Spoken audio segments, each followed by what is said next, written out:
주신 성도님들도 진실로 감사를 드립니다.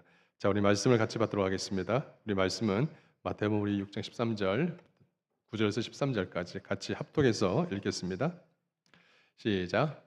그러므로 너희는 이렇게 기도하라. 하늘에 계신 우리 아버지여, 이름이 거룩히 여김을 받으시오며 나라 임하시오며 뜻이 하늘에서 이룬 것 같이 땅에서 이루어지리다. 오늘날 우리에게 양식을 주옵시고 우리가 우리에게 죄 지은 자를 사하여 준 것 같이 우리 죄를 사하여 주옵시고 우리를 시험에 들게 하지 마옵시며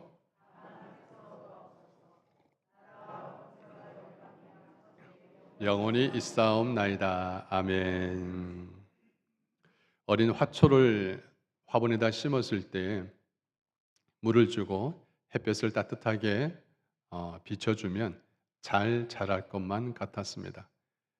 과실수를 땅에 심으면 비료를 잘 주면 열심히 자라서 과실수를 주렁주렁 열매를 맺을 것만 같았습니다.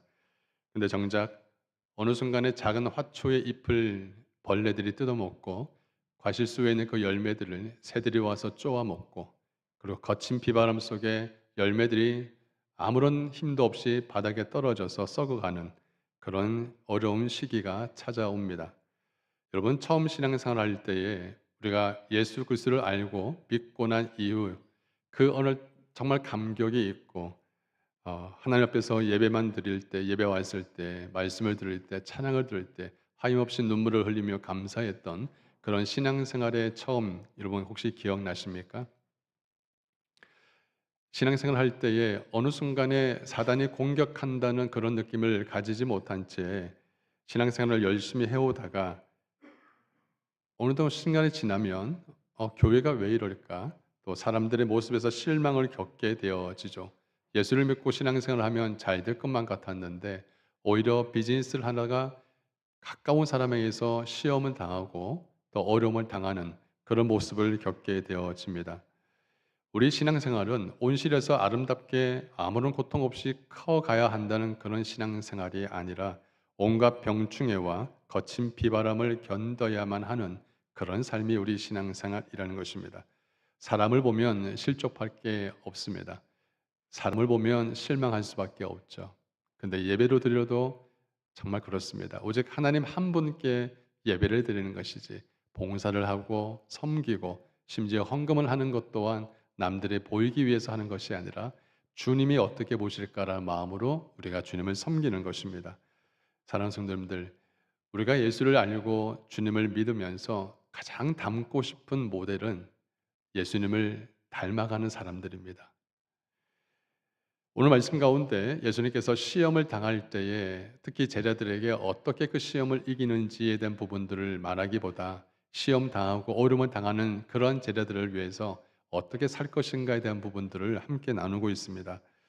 우리도 역시 예수를 믿고 시험을 당하고 어려움을 당할 때마다 겪는 생각들이죠. 아, 의지할 분은 오직 예수님 한 분뿐이구나 라는 것을 생각을 합니다. 제자들을 훈련시키고 제자들이 이제 파송을 할 때에 예수님께서 이런 고백을 합니다. 내가 너희들을 3년 반 동안 훈련을 시켰는데 이제 너희들을 보내려고 하니 이리 가운데 너희들을 보낸 것과 같다라는 그런 마음을 합니다. 마태복음 10장 16절 보시면은 보라 내가 너희를 보냄이 양을 이리 가운데 보냄과 같고 그러므로 너희는 뱀같이 지혜롭고 비둘기같이 순결하라라고 이야기를 합니다. 여러분, 양은 스스로 이리를 향하여서 대적할 수 있는 능력이 없죠. 정말 양은 힘이 없어 보입니다. 양과 함께 대적해 줄 수 있는 목자가 없으면 양들은 그냥 아무런 어떤 저항도 없이 무너지고 뜯김을 당하는 그런 모습이 양입니다. 자, 그런 곳에서 이 제자들을 왜 예수님께서 세상에 보내셔야만 했을까? 양을 이리 가운데서 보내는 것을 알고 있으시면서 예수님께서 왜 제자들을 이 세상에 보내야만 했을까? 바로 세상은 십자가가 필요한 곳이 바로 세상이기 때문입니다. 십자가가 제일 필요한 것이 세상이기 때문이죠. 그래서 예수님께서 그들을 보내시고 그냥 방치하신 것이 아니라 이들을 위해서 기도를 하셨습니다. 그 기도에 나오는 말씀이 오늘 이 성경에 나옵니다. 요한복음 17장 14절 15절 같이 읽겠습니다. 내가 아버지의 말씀을 그들에게 주었사오매 세상이 그들을 미워하였사오니 이는 내가 세상에 속하지 아니함 같이 그들도 세상에 속하지 아니함으로 인함이다. 내가 비옵는 것은 그들을 세상에서 데려가시기를 위함이 아니요 다만 악에 빠지지 않게 보전하시기를 위함이니라. 아멘. 읽었던 말씀 14절을 보시면 예수님께서 제자들에게 아버지의 말씀을 주었다라고 분명히 나와 있습니다. 이 아버지의 말씀은 여러 가지로 해석될 수 있지만 진리, 복음, 십자가, 예수 그리스도, 결국은 이 아버지의 말씀 진리를 제자들에게 주었다라고 이야기를 하는데, 문제는 그 아버지의 말씀을 받은 제자들을 세상이 미워한다는 것입니다. 왜 제자들을 미워할까요? 왜 세상이 제자들을 싫어할까요? 그 이유는 그들 속에 아버지의 말씀이 들어있기 때문입니다. 아버지의 말씀으로 무장되어져 있기 때문이죠. 이들이 입을 열어서 진리를 선포할 때 그들의 죄가 드러나기 때문에, 그 죄가 드러나는 것을 원치 않기 때문에 그들이 오는 것을 원치 않는 거예요. 여러분 생각을 해보십시오. 진리가 선포되어질 때, 복음이 선포되어질 때 세상은 그것을 원치 않습니다. 듣기 싫은 거죠. 그냥 종교적인 생활로 사는 것으로 만족하고 그냥 이렇게 살아라 라면 좋은데, 예수님처럼 살아라 라고 말하는 것은 그냥 그들의 가슴 속에 비수를 꽂는 것과 같은 거예요. 예수님처럼 살아라, 진짜 예수처럼 살아라고 말씀 전하는 것, 사실 이들은 듣고 싶지 않은 메시지죠. 그냥 세상이 원하는 대로, 세상이 이끄는 대로, 세상이 만족하는 대로 사는 것, 이것으로 만족해 왔는데, 근데 생명을 말씀을 듣고 나니까 가슴에 부딪힘이 있는 거죠. 회개하라, 거룩하게 살아라, 두 주인을 섬기지 말라, 너는 두 마음을 품지 말라. 이 모든 메시지는 죄를 즐기는 이 세상 속에 푹 빠져 있는 사람들에게는 정말 가슴을 치고 화통이 넘치는 그러한 거북한 메시지라는 것입니다. 우리 믿는 그리스도인들 가운데도 과연 이 메시지를 들을 때에 내 가슴에 찔림이 있다면 그것은 하나님께서 우리에게 지금 이 부분을 만지시는 거예요. 돌이키라고 말씀하시는 것임을 우리는 분명히 잊지 말아야 합니다.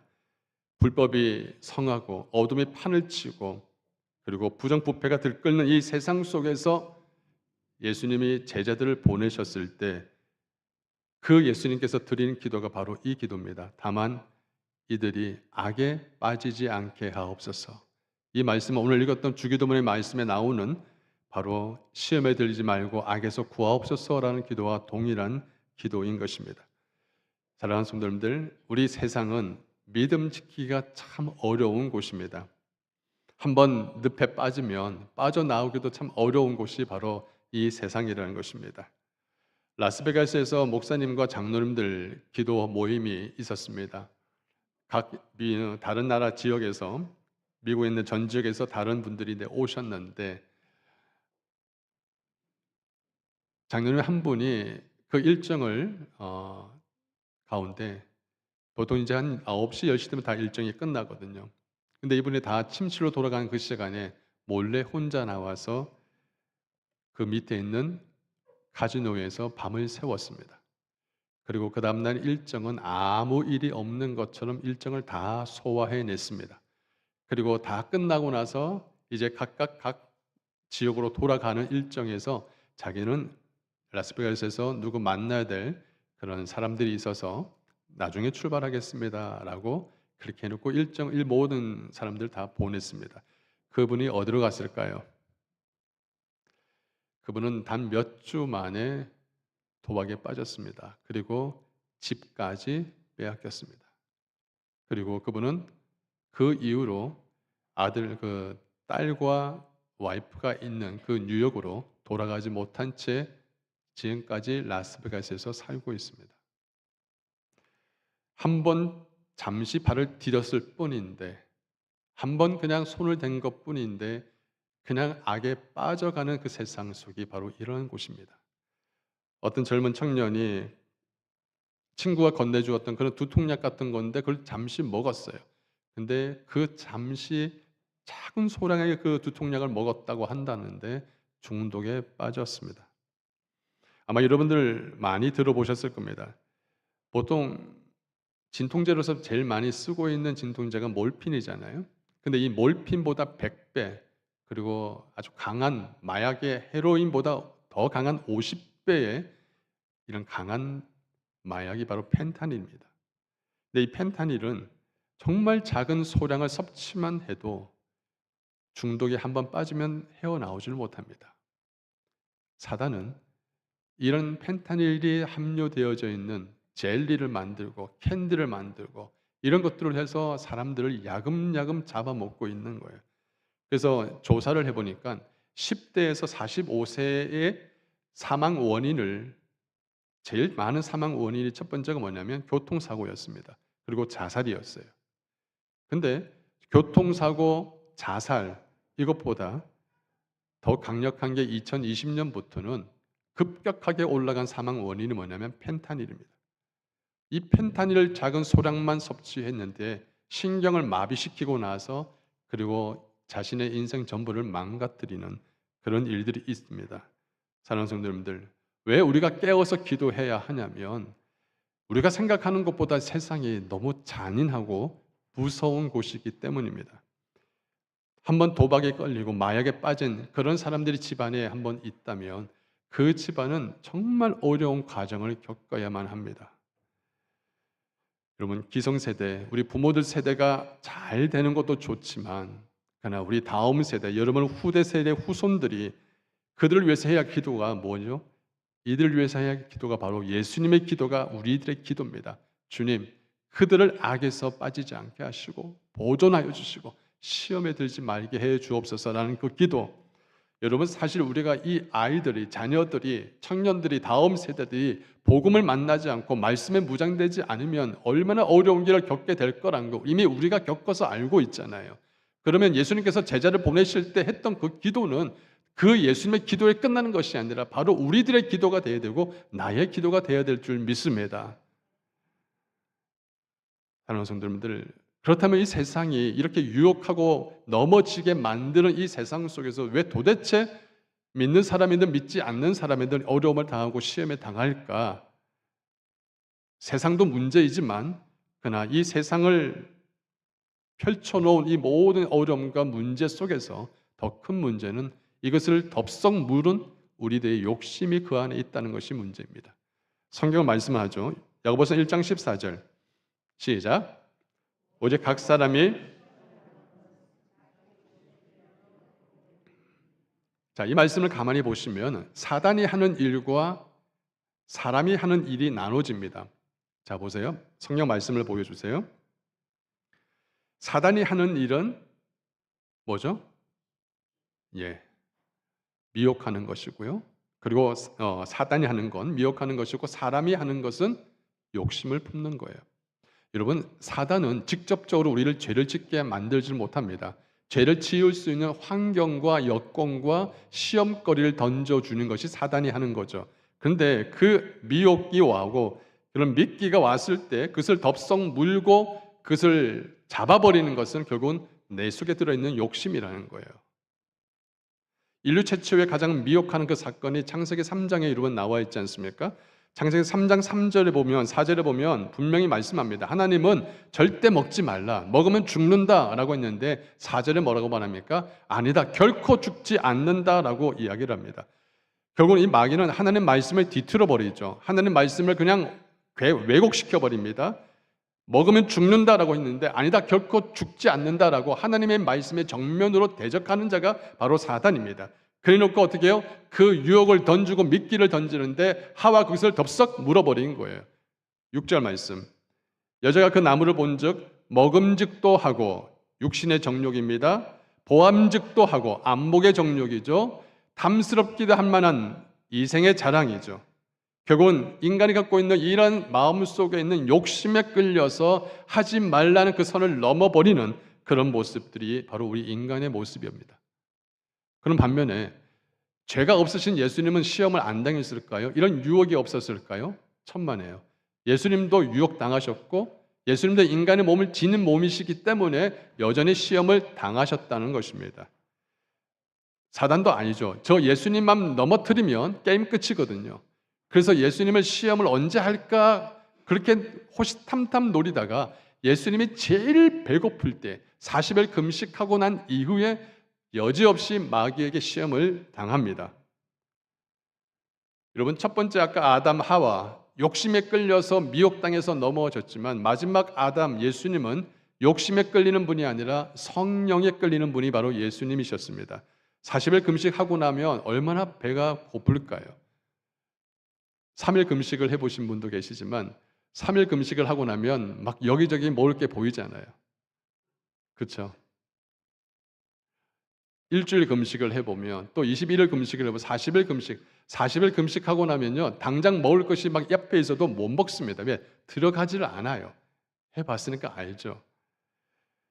이런 인간적인 가장 기본적인 욕구 때문에 이 배고픔을 가지고 사단은 딱 유혹을 하고 건드리는데, 사단이 거는 전제 조건이 있습니다.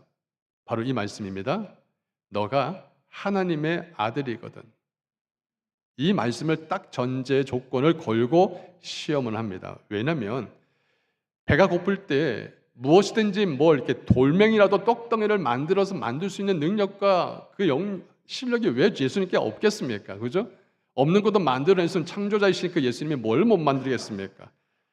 근데 이 사단이 말합니다. 너가 하나님의 아들이지, 그렇지, 배가 고프지, 돌덩이를 떡으로 한번 만들어봐. 할 수 있잖아. 너 하나님의 아들이잖아. 라고 이렇게 시험을 하죠.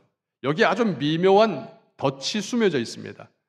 만약에 예수님께서 배가 너무 고파서 야, 이 돌덩이를 떡을 만들어서 제가 먹어야 되겠다라고 그렇게 이 떡을 만들잖아요. 그러면 사단이 이렇게 말합니다. 너는 배고픔조차도 이기지 못하는 그런 미약한 존재이기 때문에 너는 결코 하나님의 아들이 아니야 라고 이렇게 정죄하여서 그렇게 예수님을 끄집어내기 위해서 덫을 친 거죠. 그때 예수님께서 무슨 말씀을 하셨죠? 사람은 무엇으로 사는 것이 아니다?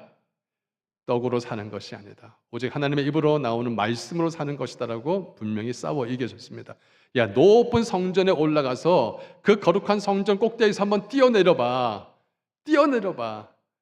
사람들이 다 보고 있는 데서 야, 사람들이 열광을 하지 않겠니? 한번 뛰어내려봐. 그때 뛰어내릴 때 내가 천사를 불러서 너를 받들어 줄게 할 수 있잖아. 뛰어내려봐. 여러분, 사람이 보통 이렇게 11m 정도가 제일 고소공포증을 느끼는 이 11m가 아주 두려움을 느끼는 높이라고 합니다. 그래서 보통 군대에 간 사람들이, 유격한 사람들이 이제 점프를 할 때에 대부분 그 높이가 11m거든요. 사람이 제일 공포를 느끼는 그 높이. 여러분, 높은 곳에서 떨어지면 어떻게 되죠? 죽게 될 수밖에 없죠. 자, 그러면 그 높은 곳에서 사람들이 보는 데서 그것을 딱 뛰어내렸을 때에 그 밑에서 천사들이 와가지고 예수님을 쫙 받쳐준다. 얼마나 멋진 일이겠습니까? 너 하나님의 아들이잖아. 한번 해봐. 근데 여러분, 그 안에 아주 사단의 아주 악한 괴력이 들어있죠. 만약에 예수님께서 천사를 부르잖아요. 그래서 뛰어내렸을 때 받들어 주잖아요. 그러면 그때 말하죠. 너는 죽음조차도 두려워하는 그런 미약한 자구나. 결국 너는 하나님의 아들이 아니야 라고 드러내기 위해서 이런 시험을 던진다는 것입니다.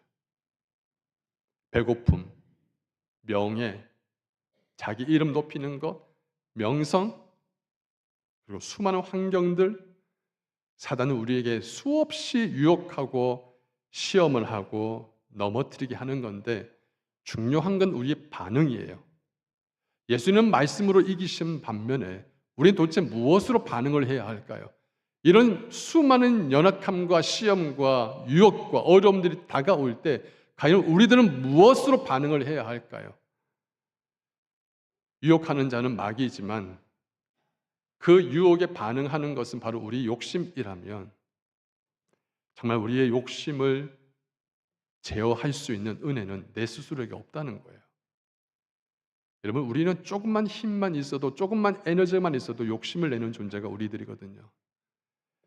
예수님은 말씀으로 물리쳤습니다. 자, 예수님께서 말씀으로 이를 물리쳤었음을 우리에게 보여주는 이유는 뭐냐면 인간의 몸을 딛고 있는 예수님조차도 그 마귀의 시험에 말씀으로 대적했다는 것을 보여주시면서 너희 속에 말씀 속에 있어라라는 것을 알려줍니다. 하나님 말씀이 내 안에 들어있지 않으면 말씀을 끄집어내어서 싸울 수가 없거든요. 말씀이 내 속에 거하지 않으면 이런 시험이 올 때, 연약함이 올 때, 유혹이 올 때 말씀으로 대적할 수 있는 능력이 없거든요. 예수 그리스도를 믿는다는 것은 단지 교회에 나와서 직분을 받는 것이 아니라 내 속에 살아있는 하나님 말씀이 내 속에 살아 움직이는 걸, 이걸 경험해야 한다는 것을 말씀하고 있습니다. 그래야 우리가 싸울 수 있고 이길 수가 있는 거거든요. 예수님의 싸움은 처음부터 끝까지 말씀으로 싸우고 이긴 것이 바로 예수님의 싸움이셨습니다. 예수님의 어떤 경험이나 지식이나 어떤 유튜브를 통해서 배웠던 이런 것들로 싸운 분이 아니세요. 진리를 거부하고 진리를 대항하는 이런 잘못된 진리를 싸울 것은 오직 진리이신 하나님 말씀으로 싸울 때 승리가 온다는 것을 우리에게 말씀하고 있는 것입니다. 사랑하는 성도님들, 세상은요, 우리가 하나님 잘 믿고 말씀대로 사는 것을 원치 않습니다. 세상이 만약에 우리가 세상이 원하는 대로 다 살아주잖아요. 세상이 바라는 대로, 세상이 요구하는 대로 다 살아주잖아요. 그러면 그 사람 마음 가운데는 결국은 그 안에 살아계신 하나님의 그 진짜 복음이 있는지에 대한 의구심을 가질 수밖에 없어요. 진짜 복음이 있다면 세상이 원하는 것을, 세상이 바라는 대로 살기를 원치 않아요. 반드시 브레이크가 걸립니다. 우리는 분명히 알아야 합니다. 우리의 정체성이, 우리는 비록 세상에 속해 살아가는 것 같아 보여도 세상의 땅을 딛고 사는 존재이지만 진짜 우리의 속한 존재, 영적 아이덴티티는, 정체성은 뭐냐? 하늘에 속한 존재가 바로 우리들이라는 거예요. 믿으십니까? 우리는 이 땅에 보내심을 받은 하나님의 대사요, 하나님께서 우리에게 하나님의 아름다움을 선전하라고 보내심을 받은 하나님의 백성들이라는 것. 그래서 여러분, 예수 믿는 사람들이 세상에 살면서도 비즈니스를 해도, 여러분 무엇을 해도 자기 욕심대로 사는 것이 아니라 주님의 영광을 위해 사는 사람들은 뭐가 있냐면 영적인 자긍심이 있고 자부심이 있어요. 내가 무엇을 하든 이건 내 목적이 아니라 하나님의 이름을 위해서 하는 거기 때문에 담대하셔도 되는 겁니다. 말씀을 좀 더 들어가 보죠. 예수님께서 악에서 구원하옵소서, 시험에 들지 말고 악에서 구원하옵소서라는 하나님, 악이 올 경우에 좀 피해 갈 길을 좀 보여주십시오라는 기도에 머물지 않습니다. 즉 소극적인 기도가 아니라 예수님은 좀 더 적극적인 삶을 살라라고 우리에게 요구하는 거예요. 그래서 예수님께서 이 제자들에게 기도를 해주는 만큼 이상으로 제자들에게 뭘 약속하셨냐면 바로 너희가 성령으로 무장해야 이 어두운 세상과 이 죄악이 들끓는 세상에서 이겨나갈 수 있다는 것을 우리에게 말씀해 주셨습니다. 요한복음 14장 17절 시작. 내가 너에게 실상을 말하노니 내가 떠나가는 것이 너에게 유익이라. 내가 떠나가지 아니하면 보혜사가 너희에게로 오시지 아니할 것이요 가면 내가 그를 너희에게로 보내리라. 여러분, 보혜사는 성령님을 말씀을 하는 것입니다. 요한복음 14장 17절 시작. 그는 진리의 영이라. 세상은 능히 그를 받지 못하나니 이는 그를 보지도 못하고 알지도 못함이라. 그러나 너희는 그를 아나니 그는 너희와 함께 거하심이요 또 너희 속에 계시겠습니다. 아멘. 우리가 신앙생활을 할 때에 성령님이 나와 함께 하고 있다는 것이 믿어지십니까? 믿어지세요? 여러분, 한 사람이 보통 하루에 생각할 수 있는 생각의 가지수가 사람마다 편차가 있겠지만 보통 8,000가지에서 12,000가지 정도의 생각을 하고 산다고 합니다. 그 많은 생각들 중에 정말 성령님이 기뻐하시는, 성령님이 주시는 영의 생각을 하며 사는 사람들이 과연 얼마나 있을까요? 제자들이 예수님을 쫓아다녔던 3년 반, 그 중에서 가장 큰 전환점이 뭐냐면 바로 성령 충만을 받았던 것이었습니다. 성령을 충만받고 나니까 예수님이 성령에 이끌리는 것처럼 제자들도 성령에 이끌리는 삶을 살게 되더라는 거죠. 그래서 우리 믿는 그리스도인들에게 가장 필요하고 하나님께 구해야 될 부분이 뭐냐? 주님, 성령 충만을 주십시오. 우리 성도님들이 담임 목사를 위해서 기도할 때도 하나님 성령 충만함을 주십시오. 제가 우리 장로님들 위해서 기도할 때도 하나님 성령 충만함을 주십시오라는 기도를 절대 빠지지 않고 기도합니다. 왜요? 성령 충만해야 이길 수 있고 분별할 수 있고 싸울 수 있기 때문인 것이죠. 영의 생각은 생명과 평안이라고 말씀을 했습니다. 물론 성령에 이끌려서 살 때 왜 시험이 없겠습니까? 왜 광야길이 없겠어요? 그럼에도 불구하고 그 어려운 순간에도 말씀이 내 안에 계셔서 그 말씀을 붙들고 싸워 나간다는 것. 바로 그것이 바로 하나님의 사람이라는 증거입니다. 우리 옆에 분 말씀하세요. 당신은 하나님의 사람입니다.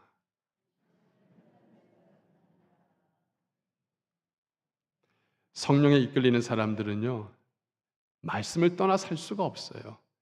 물고기가 물을 떠나 살 수 없듯이 정말 성령에 이끌리는 사람은 말씀을 떠나 살 수 없다는 거예요. 한번 생각해 보세요. 성경 분명히 말씀하잖아요. 복 있는 사람은 뭐죠? 악인의 길을 따를까요? 안 따르죠. 죄인의 길에 빠질까요? 결코 빠지지 않습니다. 오만한 자들이 모여서 수군수군 되는 그 자리에 여러분 모일까요? 결코 모이지 않습니다. 대신에 복 있는 사람은 율법을 주야로 묵상하고 그 말씀을 읊조리며 또한 그 말씀에 따르는 사람이라는 거예요. 왜? 이게 성경이요. 다 연결이 돼 있어요. 그죠? 복 있는 사람의 이야기, 그 이야기를 하려면 성령을 따르는 삶의 이야기를 할 수밖에 없고 성령을 따르는 삶을 살다 보면은 진실로 말씀을 따르는 삶을 사는 거구나. 그 말씀을 따르는 삶을 왜 말씀을 가까이 하라? 그 말씀이 바로 무기거든요. 싸울 수 있는 무기라는 것입니다. 진리의 검이 있어야 싸우죠. 무슨 말씀일까요? 이 진리의 검을 싸우면요, 영적 분별력이 반드시 생깁니다. 근데 영적 분별력이 없는 순간은 근데 말씀을 떠나 사는 삶이에요. 여러분, 우리는 말씀을 우리에게 주신 것은 그냥 장신욕이 아니잖아요. 고린도후서 6장 7절 말씀 시작. 진리의 말씀과 하나님의 능력으로 의의 무기를 좌우에 가지고. 아멘. 여러분, 우리 믿는 그리스도인들은 한 손에는 뉴스페이퍼, 한 손에는 성경을, 세상도 알아야 되지만 말씀을 통해서 세상을 분별할 수 있는 지혜가 있어야 되는 거예요. 그래서 우리는 성경을, 말씀을 떠나 살 수 없는 존재라는 것 반드시 잊지 않기를 소원합니다. 에베소서 6장 17절 시작. 구원의 투구와 성령의 검 곧 하나님의 말씀을 가지라. 이렇게 말씀을 쫓아 살고 성령을 이끌리는 삶을 사는 그러한 사람들, 비록 그들의 앞에서 시험이 오고 그리고 어려움이 있다 할지라도 이런 성령의 말씀에 인도하심에 따라 사는 것, 그것이 바로 예수님이 살았던 삶의 모습이었고 시험이 와도 말씀으로 대적할 수 있었던 것을 우리에게 보여주시는 겁니다. 그리고 하나님은 우리에게 약속하셨습니다. 시편 18편 30절 시작. 하나님의 도는 완전하고 여호와의 말씀은 순수하니 그는 자기에게 피하는 모든 자의 방패시로다. 믿으십니까? 말씀 속으로 숨으셔야 돼요. 말씀 속으로 인도하신 대로 따라가셔야 되는 거예요. 여러분, 아무리 자기 지략을 하면 머리를 밤새 고민하고 밤새 여러분 몰두해도 방법이 보이지 않을 때는 그때는 모든 생각 내려놓고 말씀 앞에 엎드리십시오. 말씀 앞에 무릎 꿇고 그 말씀이 내게 무엇을 말씀하시는 것을 귀를 듣고 기르셔야 합니다. 아멘. 시편 119편 165절 주의 법을 사랑하는 자에게는 큰 평안이 있으니 그들에게 장애물이 없으리로다. 여러분, 하나님 법을 사랑하는데 장애물이 없다. 이제부터는 모든 인생과 이제 모든 것이 대로가 쫙 열릴 거야? 아니죠. 장애물이 없다는 것은 원뜻은 그렇지 않습니다. 우리 인생에 고난이 오고 질병이 오고 아픔이 있고 경제적인 어려움도 있고 상처가 있고 이런 어려움들이 사실 밀려와요. 그런데 여러분, 그런 삶이 있더라도 아까 성경 말씀 뭐라고요? 다시 보여주시겠어요? 118편, 119편, 165절 장애물이 없는 것이 아니라 그 속에 뭐가 있다고요? 큰 평안이 있다. 그 안에 샬롬의 은혜가 있다. 아무리 폭풍과 밀려와도 그 심의 밑에는 어떤 요동이 없는 것처럼 주님을 의지하고 주님을 바라보는 그 마음의 심장 가운데는 두려움이 없고 평안이 있는 거예요. 저는 우리 성도님들이 이런 평안을 누리기를 주의 이름으로 축원합니다. 넘어지지 않는 것이 아니라 넘어져도 실족하지 않고 뿌리 뽑히지 아니하고 다시 일어서는 것입니다. 여러분이 앉은 여러분 그 자리, 제가 여러분이 앉아서 예배드리는 그 자리를 다 알잖아요. 이 자리에 누가 앉아서 예배드리고 이 자리에 누가 앉아서 예배드리고 밤에 철야 기도를 하면서 그 자리에 앉은 자리에 한 자리 한 자리를 놓고 기도를 하는데 그 기도를 하면 여러분들의 얼굴이 다 떠올립니다. 한 분 한 분들을 생각하며 밤새 기도하며 주님과 똑같은 마음으로 기도합니다. 하나님, 우리 성도님들 시험에 들게 하지 마옵시고 악에서 구하옵소서. 같이 기도합시다.